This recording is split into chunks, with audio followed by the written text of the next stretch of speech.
Hello everyone, this is the LEGO Star Wars Death Star Escape set. This is just another in the series of, so far from what I've seen, pretty well received medium-sized vignettes. You know, just small scenes that are taken straight from one of the movies that allow you to set something up in a reasonable amount of space to duplicate a hopefully memorable moment, you know, or set of moments that go together. So this is from A New Hope, episode 4, and it's from the scene where Luke and Leia are running from the stormtroopers. They're on board the first Death Star, and they get stuck. They come up to a spot where there's a catwalk, but the catwalk has been retracted, and then they have to rappel across using Luke's grappling hook on a little line there. So let's see what all we can do with this. In the movie, there's a scary chasm that you know you're not going to be able to jump across, and you can see that there is a platform on either side of that chasm, and the two should be connected. So in this model, they've just made it so you can retract one across. Interestingly, it moves the whole walk area across to the other side, which actually gives you more space to pose other figures. So you can have your figures coming up to it like that. Or if you wanted to change the story, then you can just have an area where they can cross right across. That actually looks a little bit nicer to me personally, but it's a little bit more practical this way. And so I'm just going to leave all their accessories that they come with on for now. It's not entirely appropriate to the scene, but I'll just go ahead and stick Luke through there and then try to push Leia through. And the idea is that they're both supposed to be able to stay over there, right here, fighting against stormtroopers or coming at them from back this way. So that's one thing you can do here. If you have additional stormtrooper figures, you can put them here, you know, following up. And you also have the ones up above that are shooting down. The set only comes with one stormtrooper. That's just the way the budget worked out. You're not able to get these two to really stand in there. Now, I can cheat a little bit, give this a little bit more space, and that's actually a pretty good thing that they give you that option. You know, it's smart. I don't know how much they were thinking into all of that, but there is enough room if you make enough room with what's available here. And then they have the ability to bring down the door behind you, which is just with this small mechanism here. It's just a simple mousetrap style trigger mechanism. So I'll show it to you from this side.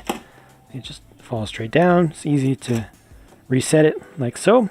And looking at it from this side, here's how that looks. So it's a pretty proper look, you know, a pretty appropriate, pretty movie appropriate thing. They also have the small control panel there, which has the lock mechanism built into it. So Luke can shoot at that with the blaster. Isn't it funny how in sci-fi scenarios, always shooting the control panel will lock the door if you need it to be locked, or if it's locked and you need to get through it, then shooting it will miraculously open the door. Not only unlock it, but send the signals to the servos and the door control motors to open the thing. Funny how that works out. But those are the main features that are involved there. When you have the catwalk retracted, at least that much right there, you're also able to swing this apart to put the thing into an entirely different shape, if you like. You know, or you can bring it like that. Again, a little bit different. You just use that ability to kind of customize it a little bit to where you want to display this or how you want to play with it. This was supposed to be a container, but it just has a clip on the outside. So you've got the electro binoculars there. One of the things that I like very much is this little mouse hole for the mouse droid. And it's the classic design for a mouse droid, which is pretty perfect. I mean, you're not going to do really better than that in Lego. It's so close to the way it should be.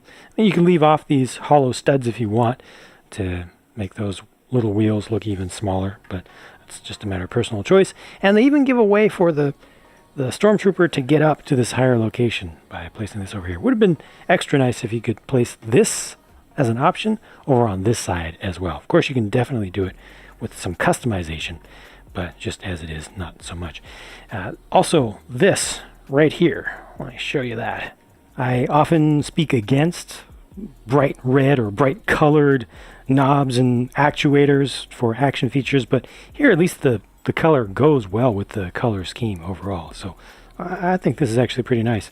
And it's nice to get that color of gear. That's just a thing to knock a stormtrooper off, to show the one that gets hit and falls down into the chasm in between. Yeah, it's just the simplest little thing, but it works well. And that is a print right there.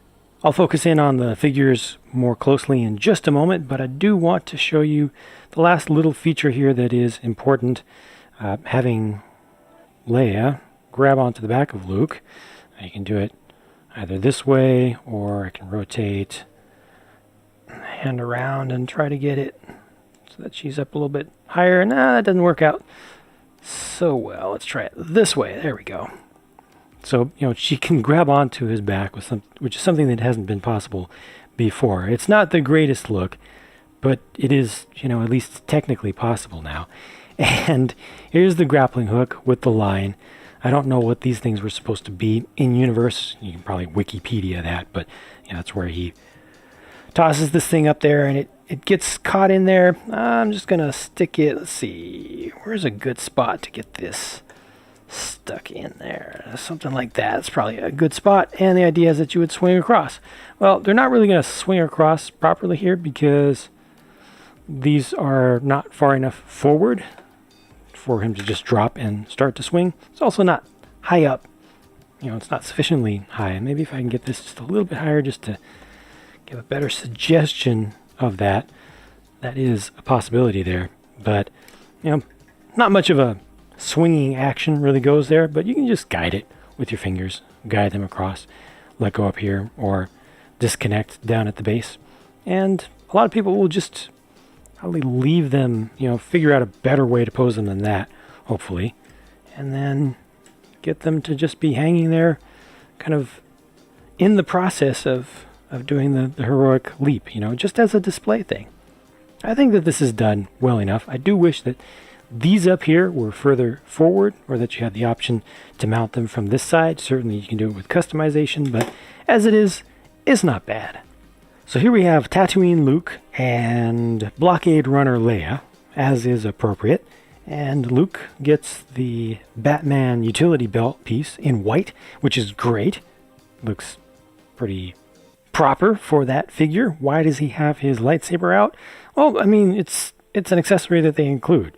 You have to include a lightsaber for him, even if it's not appropriate to be used in this scene. You just leave it off, just share the blaster between them appropriately. But of course, it's always good to give a Jedi a lightsaber in any set.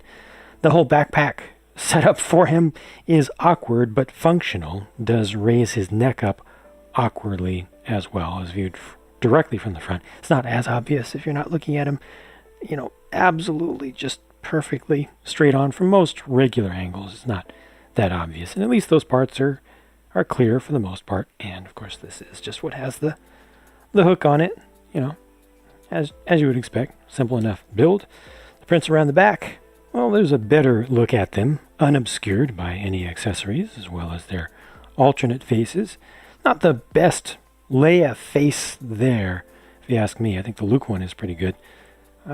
This is an okay Leia face, but not the best. I don't know, it just doesn't capture the young Carrie Fisher look to me. But it's great to have another one of these hair pieces, I'll tell you that, in the dark brown color.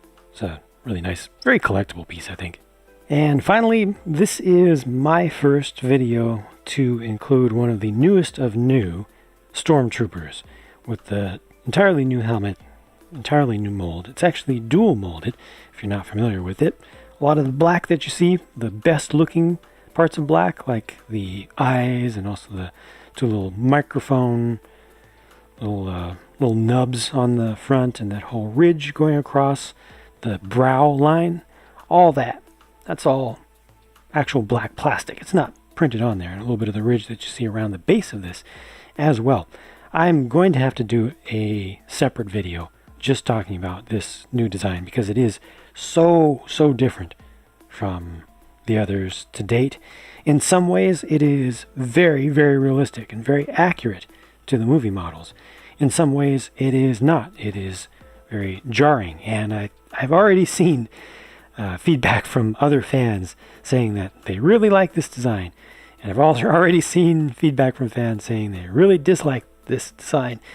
It's different, that is for certain, and it, like I said, it's going to require a separate video from me to really go into it. But I do at least want to show it properly in this video here, because it is one of the figures that comes with this. And underneath, you already know that it is Angry Clone, so yeah, I don't even know why I even bothered to take the helmets off anymore. Well, here's one reason, I guess, in this case. So you can see the underside, and you can see all that black plastic that is used inside of it. Cool. More on this to come. After building this set, these are the pieces that are left over as spares, which is great. This is a great selection because it does include the white color for the utility belt, has the string with the studs on it, the rare red color for the small gear there. That's a hollow stud. That's a hollow stud. Bright silver painted lightsaber hilt. Not the best quality there, but it's not bad. It's definitely been worse in recent memory, but it's, it's fairly smooth, relatively speaking. And one of these as well. These are super useful. So yeah, nice selection of spares. Not to mention this. Haha, nice. Looking at the box for this set, I would tend to value all of this stuff at about probably $30 US, especially given the number of parts and just what it looks like here. Looking at it in person, I think I'd value it just a little bit less than that. For some reason, it doesn't feel like it has as much bulk, although it looks taller in person, especially the biggest section of it. The way that they've taken the picture here, it's with a fairly wide angle picture. Anyway, I think that the actual suggested retail price is in a reasonable range. As always, if you can get it at a little bit of discount, that'll be good, but this is not one where I would balk at the idea of buying it at full price for a consumer.